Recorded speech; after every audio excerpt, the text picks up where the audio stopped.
Hello everyone, আসসালামু আলাইকুম। তো তোমাদের সাথে আজকে নতুন একটা ভিডিও নিয়ে চলে আসলাম। তো দেখতেই পাইতেছো, তোমাদেরকে আমি ফার্স্টে হচ্ছে যে আমার ফার্নিচারগুলো একটু দেখাইতেছি। কিছুদিন হচ্ছে আমার বাসায় অনেক গেস্ট ছিল, তো তারা যাওয়ার পরেই হচ্ছে আমি খেয়াল করলাম যে আমার ফার্নিচারগুলোর অবস্থা খুবই নোংরা হয়ে গেছে। কারণ অনেক দিন হচ্ছে আমি গেস্টের করতে করতে আর এগুলা দিকে খেয়ালই করিনি। তো আজকে হচ্ছে ক্লিনিং ডে। আজকে ভাবলাম তোমাদের সাথে শেয়ার করি যে তোমরা কিভাবে তোমাদের পুরান ফার্নিচারগুলো একদম ঝকঝকেভাবে ক্লিন করতে পারো। তো তার জন্য আমি একটা বলে হচ্ছে যে ভিনেগার নিয়ে নিলাম। তোমরা যে কোনো ভিনেগার আর সিরকা নিয়ে নিতে পারো, তাতে একটু সরিষার তেল মিক্সড করবা। এটা হচ্ছে যে যদি তোমাদের হোয়াইট কালার ফার্নিচার থাকে তাহলে শুধু ভিনেগার দিয়ে মুছবা, আর যদি তোমাদের কালো কালার আর হচ্ছে একটু কাঠ কালারের যে ফার্নিচারগুলো থাকে সেটা থাকলে তোমরা হচ্ছে যে একটু সরিষার তেল মিক্স করলে একটু গ্লসি ভাব চলে আসে। এটা হচ্ছে হোম রেমেডি। এছাড়াও তোমাদের আরও নানান ধরনের ফার্নিচার ক্লিনার পাওয়া যায়, সেগুলো ইউজ করেও তোমরা ফার্নিচারগুলো ক্লিন করতে পারো। বাট যখন বাসায় ওইগুলো না থাকে তখন কিভাবে ফার্নিচারগুলো ক্লিন করবা, আমি হচ্ছে যে সেটাই তোমাদের সাথে শেয়ার করতে চাচ্ছিলাম আর কি। তো দেখতে পাইতেছো আমি ওগুলো মিক্স করে এসে তোমাদের এখানে হচ্ছে ফার্নিচারগুলোর ধুলাগুলো আগেই হচ্ছে মুছে নিতেছি। এগুলো যদি ক্লিন আগেই না করে নাও তাহলে হচ্ছে যে ধুলাগুলো থাকে ওইগুলো ওটার সাথে এমনভাবে আঠালোভাবে লেগে যাবে যে তোমরা আর পরে ক্লিন করতে পারবে না। আমি এখানে কাপড় দিয়ে মুছে নিচ্ছি। অ্যান্ড যেই ডিজাইনগুলো আছে ওইগুলোর ভিতরে তোমরা হচ্ছে যে একটা ব্রাশ দিয়ে ইউজ করে করে ভালো করে একদম ক্লিন করে নেবা।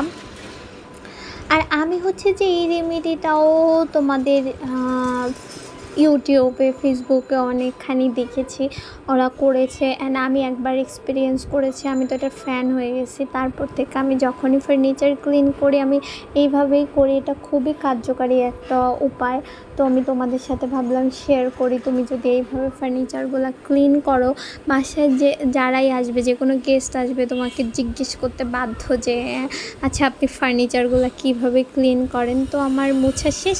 এখন হচ্ছে যে আমি যেই রেমেডিটা মেক করেছি সেটা দিয়ে হচ্ছে যে এখন পুরাটা ক্লিন করবো। এই যে দেখতেছো আমি একটা ব্রাশ নিয়ে নিছি, ব্রাশের সাহায্যে পুরা যেই ছোট ছোট ডিজাইনগুলো আছে সেগুলোর ভিতরে আমরা ক্লিন করব। ফার্স্টে ক্লিন করে একটা হচ্ছে যে কাপড় নিয়ে নেব, সেটা দিয়ে আবার ক্লিন করব। তো তোমাদের জন্য আমি আরও ভালোভাবে ক্লোজলি এগুলো দেখাই দিতেছি যে কিভাবে আমি ক্লিনটা করছি।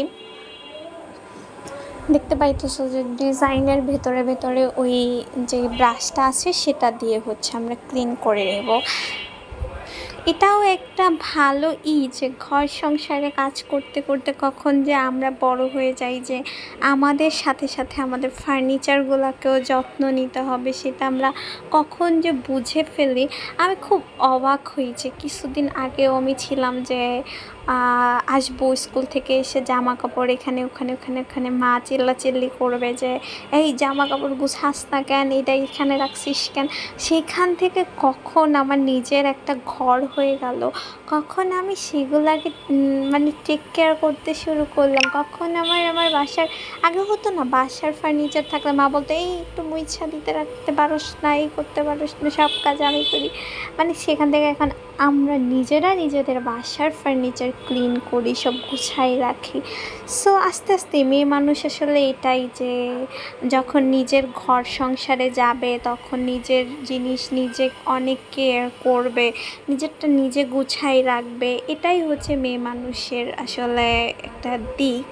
সো কথা বলতে বলতে দেখতে পাইতেছো আমি ব্রাশ দিয়ে ক্লিন করে এখন হচ্ছে যে ওই যে ছোট্ট রুমালের মতো জিনিসটা নিয়েছি সেটা দিয়ে ভালো করে ক্লিন করি। আসলে এই এত হিবিজিবি ডিজাইনের জিনিস ক্লিন করতে এত কষ্টের, তা আমি ক্লিন করে চলে আসলাম। দেখো আগে ছিল কেমন আর এখন হয়েছে কেমন।